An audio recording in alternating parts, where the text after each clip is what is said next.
for the solving a particular problem. So we have solved the many problems by using the algorithm. Shortest problem, shortest path problem, and then maximum flow problem.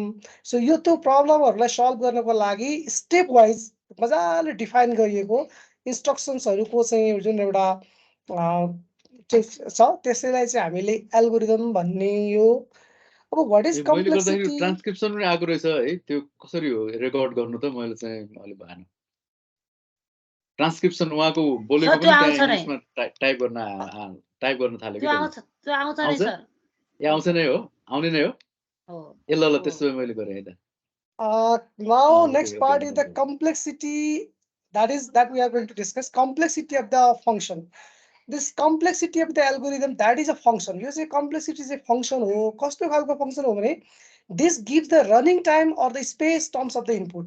Input बढाउँदै जाँदाखेरि त्यो algorithm ले कति चाहिँ running time लिन्छ कति चाहिँ space लिन्छ भन्ने विषयसँग सम्बन्धित चाहिँ कम्प्लेक्सिटी हो जस्तो दुईवटा इनपुट गर्यौं जस्तो for example if you are adding the 3 + 4 there are two inputs then how okay this is 7 how much time it is taking and how many steps that it is taking भन्ने भयो अब input को संख्या अलिकति बढी भयो भनेदेखि how much running time it takes that is called the complexity. So complexity is a function of n. It is a function of n and that gives the running time or the space in terms of input. Input को आधारमा त्यसले चाहिँ कति time लिन्छ अथवा कति space लिन्छ भन्नु नै complexity रहेछ. And then there are two types of complexity. Mainly that we are focusing the time complexity, but there is another one more time complexity, that is the space complexity also. Time complexity, that is also the algorithm is amount of computational time. कुनै पनि एल्गोरिदमबाट problem solve गर्दाखेरि कम्प्युटेसन गर्नको लागि लाग्ने समयलाई चाहिँ हामी time complexity भन्दो रहेछौं. सो यो टाइम कम्प्लेक्सिटी चाहिँ हामीले this can be express as a function of a number of the key operation performance. कतिवटा अपरेसन गर्दाखेरि की अपरेसन भनेको छ की अपरेसन कतिवटा अपरेसन गर्दाखेरि त्यो सोलुसनमा पुगिन्छ. So that is called the time complexity भन्दो रहेछ एल्गोरिदम सल्भ गर्नको लागि. How much time it requires means that is expressed. So how many key operation that we have to perform भन्ने नै रहेछ. Next one is the space complexity. Space complexity that is a program is amount of the memory needed to run the completion. Program like एउटा solve मा final मा पुगुन्जेलसम्मको लागि हामीलाई कति memory space आवश्यक पर्दछ that related to space complexity. So this is measured by counting maximum memory needed by the algorithm in terms of variable used by the algorithm. Algorithm ले कतिवटा variable use गर्छ त्योसँग सम्बन्धित खालको चाहिँ complexity भनेको चाहिँ space complexity रहेछ. Now, okay, our complexity लाई अलिकति सजिलो example को रूपमा पनि बुझ्न सक्छौं. जस्तो last time that I have discussed about the email सँग कुरा गरेको थिए मैले. I have given the one practical example about the algorithm. ल आज अर्को म एउटा example मा डिस्कस गरौँ. जस्तो for example यो A भन्ने place छ. Okay, we are in the A place, then we have to reach the place B, and then we have few means of the transportations. How much distance that we have to cover from A to B, that is unknown at first. Suppose यो A बाट B मा जाँदाखेरि मानिलियौ यो चाहिँ 100 मिटरको distance रहेछ. 100 मिटरको distance रहेछ भने then so if we walk from A to B, that is one way of solution. Okay, that is one solution to reach B from A. अब यो 100 मिटरमा गाडीबाट छ हामीसँग जानलाई चाहिँ वाकिङ पनि छ, bicycle पनि छ अनि motorcycle पनि छ. If we have the three algorithms, they are the way of solving the problem. So यो 100 मिटरको डिस्टेन्स छ भनेदेखि then I think it is easier, it takes less time to reach from A to B by walking, because motorcycle खोज्दै खोज्दा कता जानु पर्ने होला, motorcycle मा स्टार्ट गर्दा ओर्दा त्यो 100 मिटरको डिस्टेन्स चाहिँ वाकिङ बाट छिटो हुन्छ होला. So if it is the way around 500 meter, then it may be easier to go by bicycle, it takes less time. And then if it is greater distance त्यो छ भनेदेखि हामीले मोटरसाइकल युज गर्ने होला. So I mean to say that यो complexity ले कुन time कुन प्रब्लमलाई सल्भ गर्दा कति टाइम लिन्छ भन्ने आधारमा चाहिँ हामीले एल्गोरिदमलाई चुज गर्ने हो. That means this gives the this has the less complex त्यसको चाहिँ टाइम लिने समय चाहिँ थोरै छ, थोरै लाई हामीले चुज गर्छौं त्यस्तो खालको एल्गोरिदमलाई. हामीले धेरै खालको एल्गोरिदम पढ्दाखेरि कुन एल्गोरिदमले चाहिँ सर्ट टाइम लिन्छ सल्भ गर्दाखेरि that okay we take in terms of input को आधारमा. अब जस्तो यहाँनिर सानो इनपुट हुँदाखेरि एउटा एल्गोरिदम ठिक भयो भने ठुलो एल्गोरिदम के डिस्टेन्स हुँदाखेरि हामीले अर्को खालको एल्गोरिदम लिनु पर्यो। सो एल्गोरिदममा पनि त्यस्तै केसहरू आउन सक्छ। अब now okay, if you have discussed about the measuring performance of the algorithm, एउटा चाहिँ भयो इम्पेरिकल एनालाइसिस भनेको छ। इम्पेरिकल एनालाइसिस भनेको चाहिँ हामीले प्र्याक्टिकल बेसमा चाहिँ प्र्याक्टिस नै गरेर आफैले एक्सपेरिमेन्ट गरेर गर्ने खालको एल्गोरिदम त्यो भयो। त्यसमा चाहिँ इस्टिमेटिङ प्र्याक्टिकबिलिटी प्र्याक्टिकल्ली गर्दाखेरि कति टाइम लाग्दो रहेछ प्रब्लम सल्भ गर्न भन्ने तरिकाको चाहिँ इम्पेरिकल एनालाइसिसबाट जान सकिने भयो। अर्को चाहिँ भयो average case analysis. Average case analysis भनेको यति इनपुट यति हुँदाखेरि यस्तो हुँदो रहेछ, इनपुट यति हुँदाखेरि यति चाहिँ नम्बर अफ स्टेप सल्भमा जाँदो रहेछ, इनपुट यति हुँदाखेरि चाहिँ यति स्टेपमा सल्भ गर्न सकिँदो रहेछ भनेर त्यो डिफ्रेन्ट इनपुटको लागि प्रोबेबिलिटी डिस्ट्रिब्युसनको आधारमा यति स्टेपहरू लाग्ने रहेछ प्रब्लम सल्भ गर्नको लागि भन्ने तरिकाले सल्भ गरियो भने that is the average case analysis of the complexity. So अर्को चाहिँ छ भनेदेखि worst case analysis. Worst case analysis for example हामीले यहाँनिर okay we have the 10 keys, then we don't know, they all look like similar, सबै खालको किजहरू चाहिँ छ यहाँनिर 10वटा की छ तर हामीले एउटा ताला खोल्नु छ भनेदेखि हामीले वर्स्ट केसमा जाँदाखेरि सुरुले ट्राई गर्छौँ, secondly that we can try, third and finally 10वटामा 10वटा ट्राई गर्यो भनेदेखि maximum number of time that it step भनेको 10वटा स्टेपमा त एउटा न एउटाले त खोल्छ। That is the worst case analysis भनेको त योसँग सम्बन्धित छ। सो वर्स्ट केस भनेको सबै अल पोसिबल केसेस गर्दाखेरि सोल्युसन निकाल्ने चाहिँ वर्स्ट पोसिबल केस एनालाइसिस भयो। So this is the counting largest possible number of the steps. अब यहाँ 10वटा भन्दा बढी लाग्दैन, that is the worst case analysis भयो।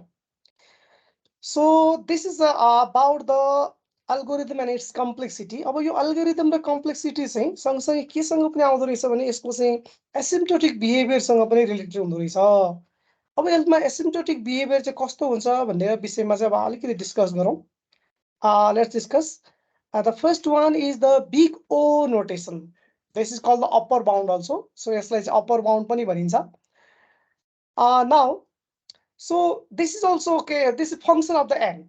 So the function fn, this function fn, n को function चाहिँ this is said to be big O of the function z if there exists constant c।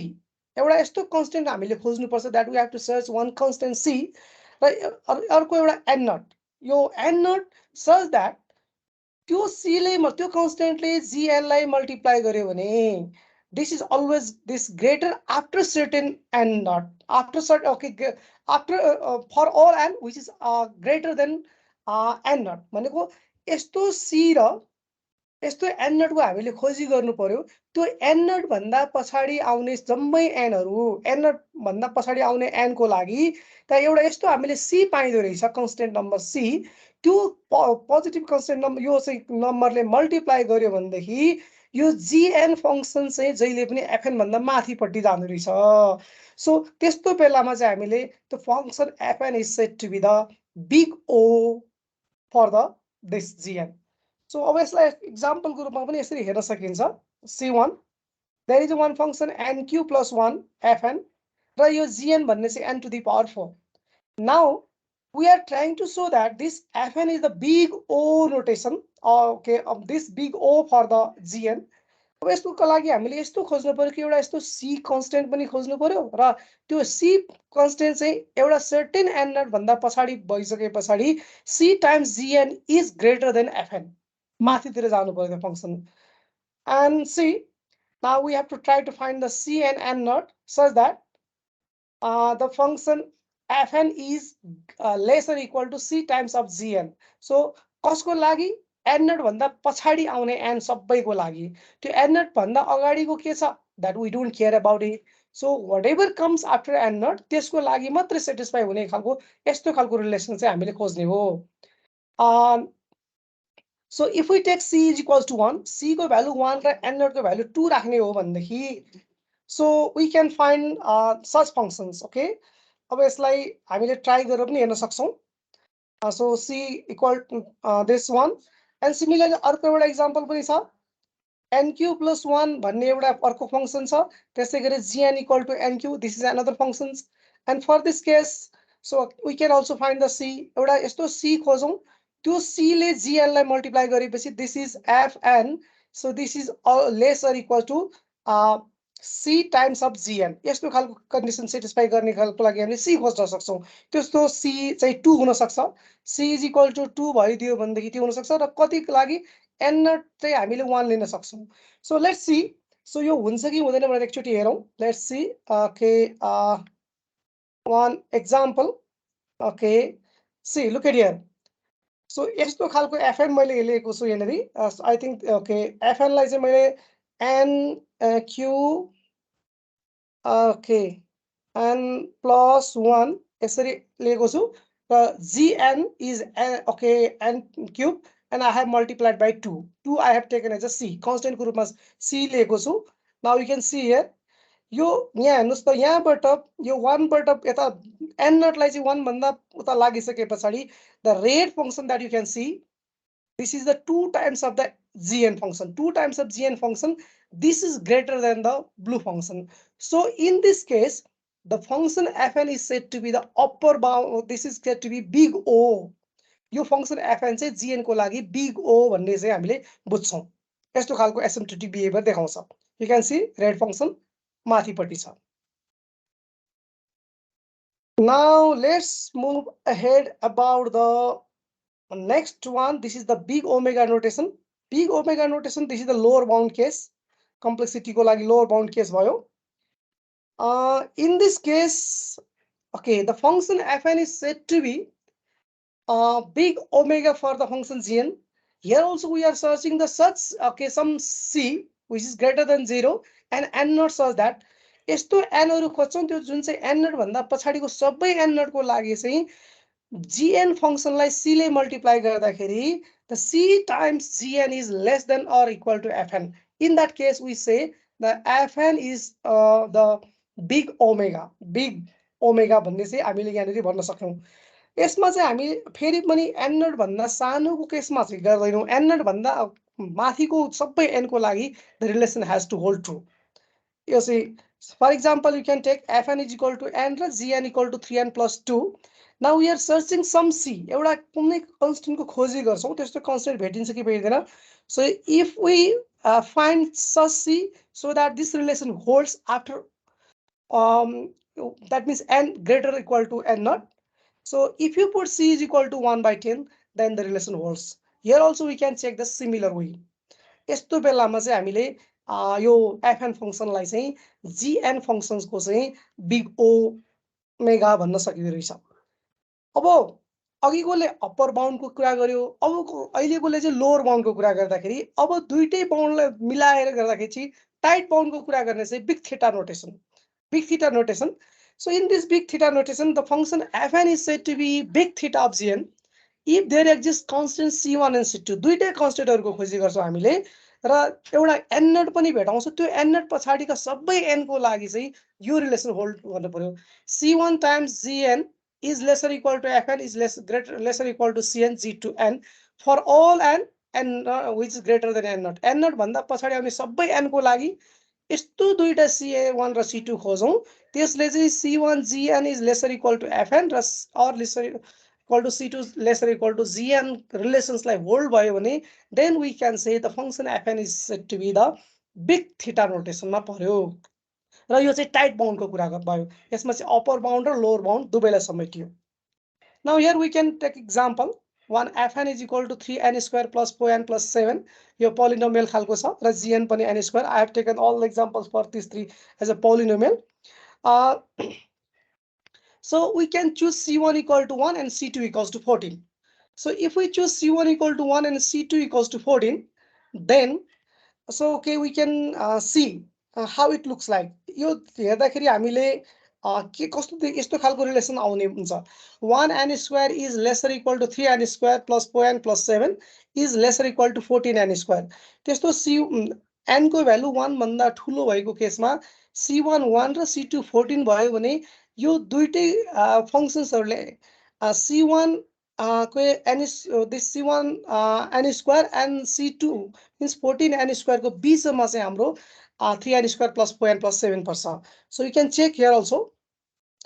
Okay, you can check here also. Now we can take one function. This is n square. Let's say f not fn. Okay, let's say z n gn equals to n square, we can say. And then next one is okay, hn equals to 14n square, n square गर्न सकिने भयो. अनि अर्को एउटा फंक्शन्सलाई लियौं हामीले. This is fn. fn is equals to okay, function हामीले के लेखेका थियौं भने 3n square plus 4n plus 7. 3n square okay, now delete fn equals to 3n square plus 4n plus 7. So if we find this, okay, यहाँबाट यसरी ग्राफलाई हेर्दाखेरि के देखियो भने okay, 14n square no, अघिको आएन के हो, this fn तीनवटा फंक्सन हेर्दाखेरि. सो n भन्दा ग्रेटर भयो भने यो बीचको यो रेड फंक्सन hn भयो. ओके, यो दुईटाको बीचमा ओके धेरै फंक्सन भयो क्या, त्यसलाई अलि जुम गर्नु न. अनि त्यसको नाम पनि त्यहाँ देखाउँछ नि त, फंक्सनको नामहरु त्यहाँ साइडमा देखिन्छ नि. जीएस देखिरहेछ नि अलि माथि. त्यो फंक्सनको नामहरु त्यो ग्राफ त्यो के रे त्यो फिगरको साइड सँगसँगै देखिरहेछ नि. जीएच एफ भन्ने चाहिँ देखिरहेछ. त्यो देखिन्छ होला, कतै होला हेर्नु त. त्यसलाई अलि तल अलि डाउन गर्नु. Okay, F n is equals to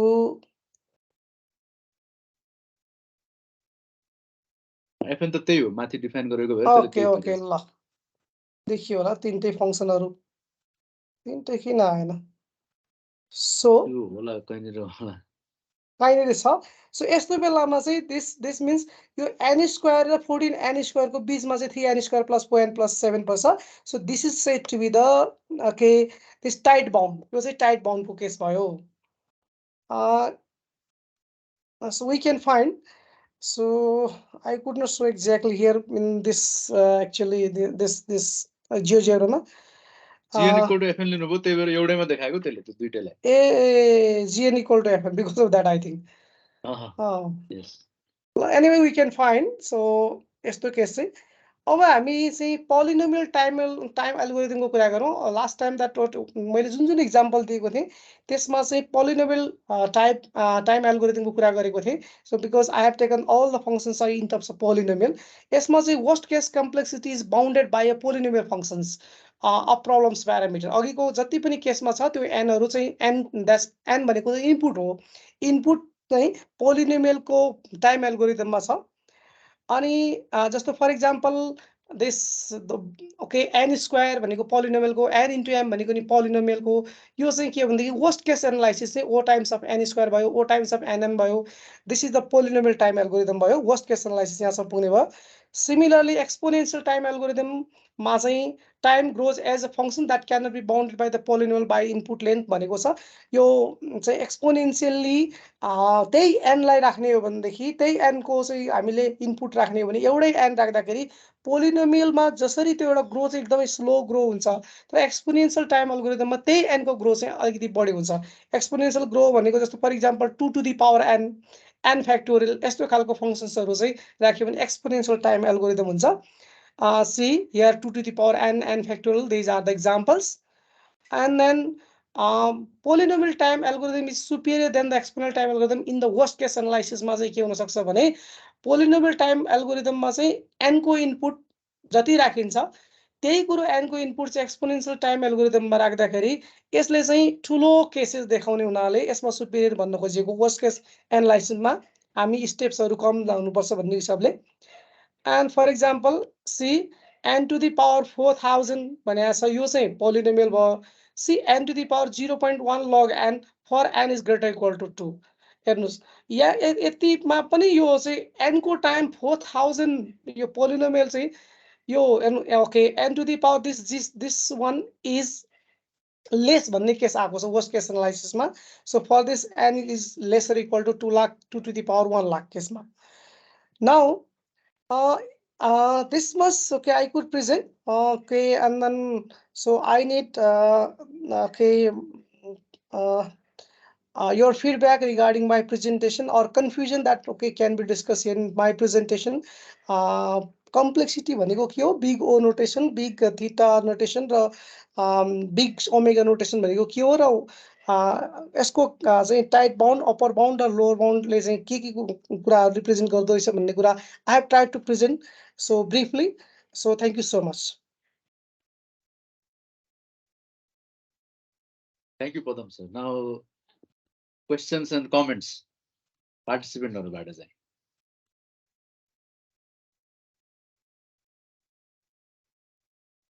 धन्यवाद पदम सर.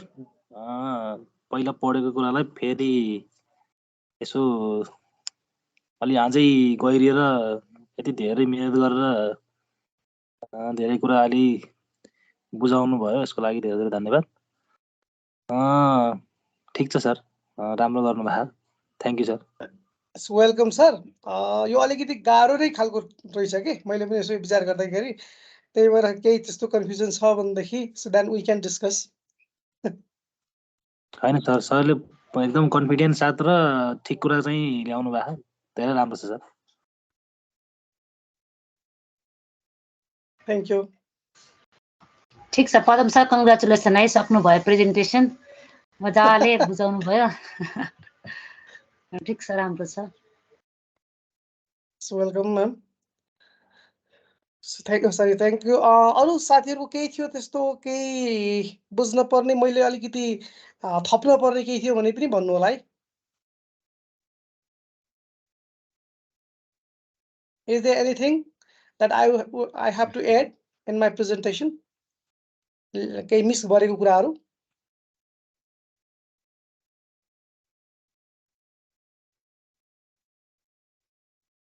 त्यस्तो केही छैन सर. सरलाई कङ्ग्रेचुलेसन. सरले जियोजरा सहित ल्याउनु भएको थियो, खुसी लागेको थियो sir. Upper bound lower bound होइन, मजा लाग्यो. Thank you sir. Now I think सरले नै मलाई भन्दै केही फिडब्याक दिनुहुन्छ कि केही थप्ने छुटेको कुराहरू केही थियो कि? हैन, एकदमै राम्रो प्रेजेन्टेसन गर्नु भएको छ हैन. विशेष गरेर कम्प्लेक्सिटीको बारेमा मान्छेहरुलाई एकदमै कुराहरु क्लियर हुँदैन के. हजुर. अनि पदम सरले चाहिँ एकदमै क्लियर हुने तरिकाले फंक्सनको एक्जाम्पलहरु पनि एकदमै राम्रो खालको ल्याउनु भएको छ हैन. अनि यतापट्टि अस्ति पनि ग्राफको बारेमा गर्नु भएको थियो हैन. हजुर. अनि प्रेजेन्टेसन राम्रो थियो. एकदमै जस मलाई चाहिँ एकदम राम्रो लाग्यो. अब अहिले चाहिँ अब तपाई चाहिँ एज अ स्टुडेन्ट त्यहाँ हुनुभएको भएर एक दुईटा कुरा चाहिँ मैले के भन्नुपर्ने भन्दाखेरि आजको भन्दा पनि अस्तिको प्रेजेन्टेसनमा एकचोटि त्यो स्लाइडहरु फेरि उ गर्नु त, शेयर गर्नु त. स्टार्टमा जाउँ.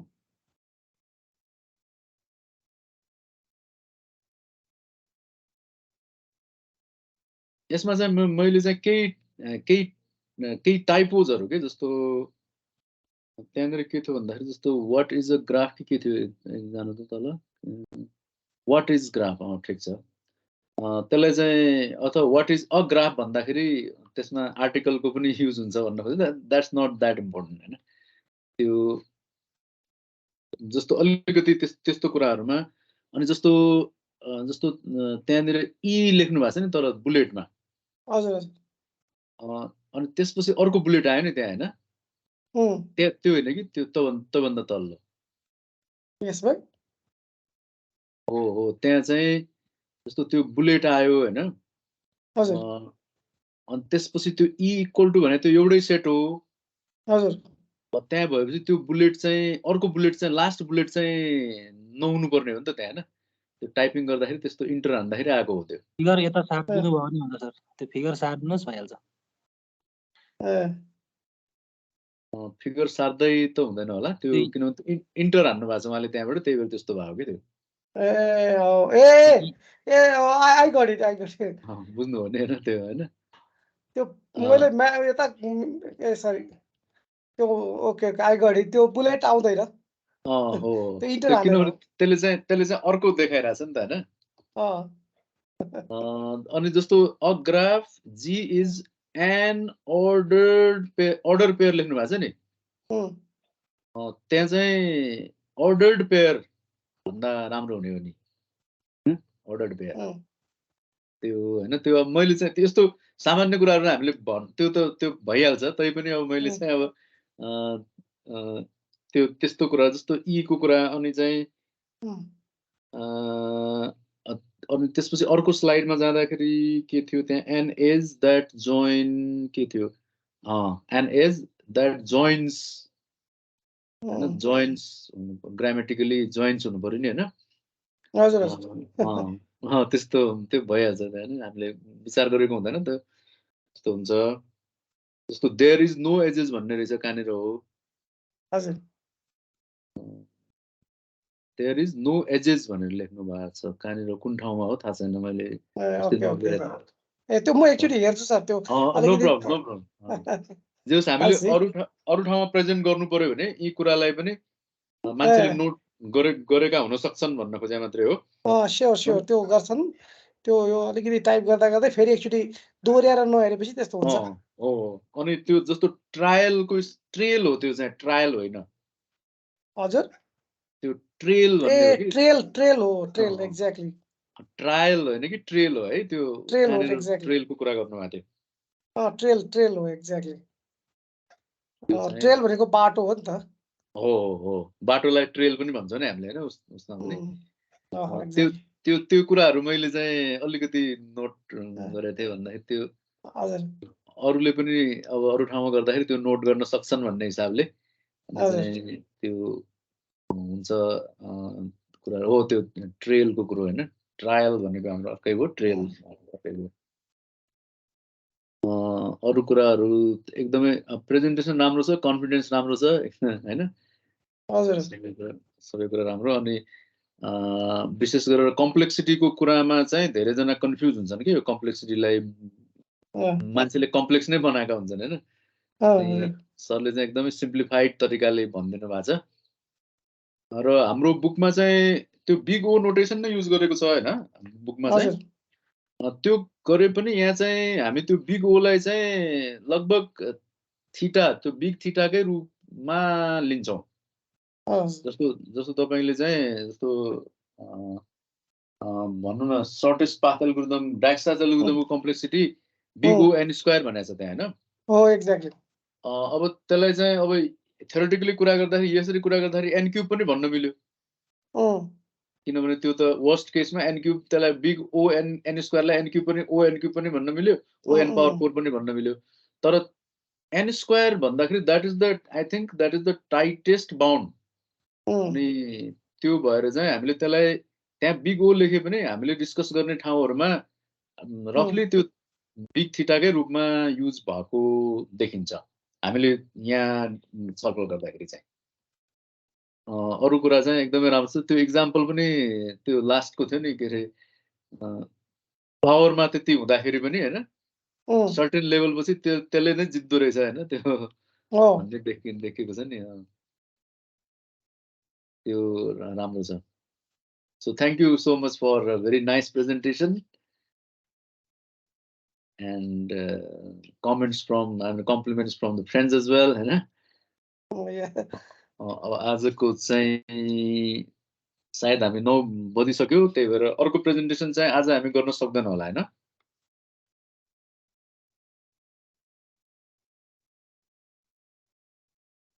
अब नेक्स्ट डे होला अब नेक्स्ट डे नै गरौँ त्यही गरौँ अनि आजको लागि चाहिँ अरू कुराहरू केही भन्नुपर्ने छैन भने गुड नाइट भन्छौँ अदरवाइज केही भन्नु छ डिस्कसन इन्फर्मल पनि परम सर त्यो स्लाइड हामीले नि पाउन सकिन्छ भने यसो स्लाइड चाहिँ राख्दिनु पर्यो ल स्योर हाम्रो सरले पनि त्यो आज प्रेजेन्टेसन गरेको राख्दिनु भयो भने हामी पनि सर र हेर्छौँ सर त्यसलाई म त्यो प्रेजेन्टेसन चाहिँ त्यसमा त्यो फिगर इनकरेक्ट भएको त्यसलाई मिलाएर अनि म राख्छु है त कहिलेकाहीँ बोरिङ लागेको बेलामा अथवा फ्रेस हुने बेला सर हेर्न पाइन्छ अनि त्यहाँ यसो भुल्ने मेसो हुन्छ हुन्छ बोरिङ लाग्यो बेला चाहिँ पढ्ने हो सर। त्यस्तो त्यो त गजबको कुरा हो कि क्यारम मान्छे भन्ने त्यही त। भवन त्यतातिर हेऱ्यो भने त भुलिन्छ नि त। कहिले राम्रो फ्रेस हुँदाखेरि कहिले बोरिङ हुँदा नि त्यो हेर्दाखेरि फ्रेस हुन्छ क्या। यो चाहिँ मान्छेको इन्ट्रेस्टको कुरा हेर्नु त होइन। बोर भयो भने मान्छेहरू अरू अरू गीत सुन्छन् केही गर्छन् होइन।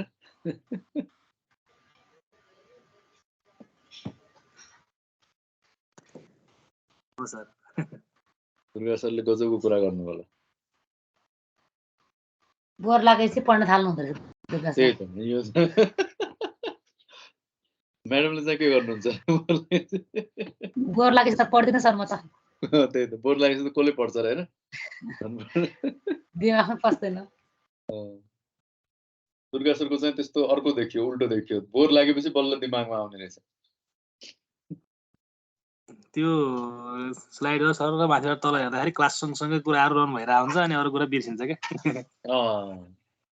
एक किसिमको ध्यान जस्तो हुनेको त्यो चाहिँ।